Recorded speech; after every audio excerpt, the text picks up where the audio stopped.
Sonte të gjithë syt nga qielli, hëna e luleshtrydhes e 2025 nuk do përsëritet për 18 vitet e ardhshme.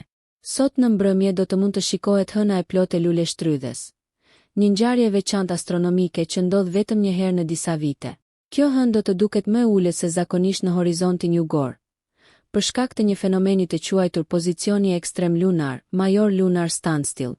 Hëna e luleshtrydhes, e emëruar nga fiset Algonquian për shkak të sezonit të shkurtër të mbledhjes së luleshtrydheve, shfaqet çdo qershor dhe simbolizon periudhën e pjekurisë së këtij fruti të ëmbël. Këtë vit, faza e plotë e hënës do të ndodhë mëngjesin e 11 qershorit, por disku i saj do të jetë plotësisht i ndriçuar që në perëndim të diellit të 10 qershorit. Për shkak të iluzionit të hënës, disku i hënës do të duket më i madh dhe do të marrë një ngjyrë të verdh portokalli, për shkak të shpërndarjes së dritës në atmosferë, kur ngrihet mbi horizont. Çfarë është pozicioni ekstrem lunar? Hëna rrotullohet rreth tokës në një orbitë të pjerrët rreth 5 gradë në raport me rrugën e diellit në qiell, ekliptikën. Për shkak të ndikimit gravitacional të diellit, kjo orbitë luhatet në një cikël 18-6 vjeçar.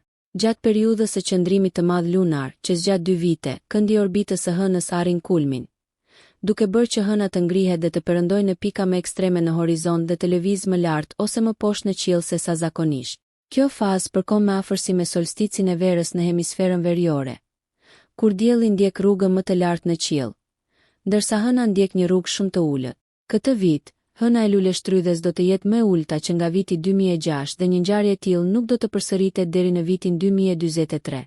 Nëse ju pëlqeu kjo video, shkoni në kanalin e YouTube-it Big VIP Albania Kosova, që e gjeni në bio. Mos harroni që të bëni subscribe dhe të klikoni butonin e ziljes që të informoheni për videot më të reja.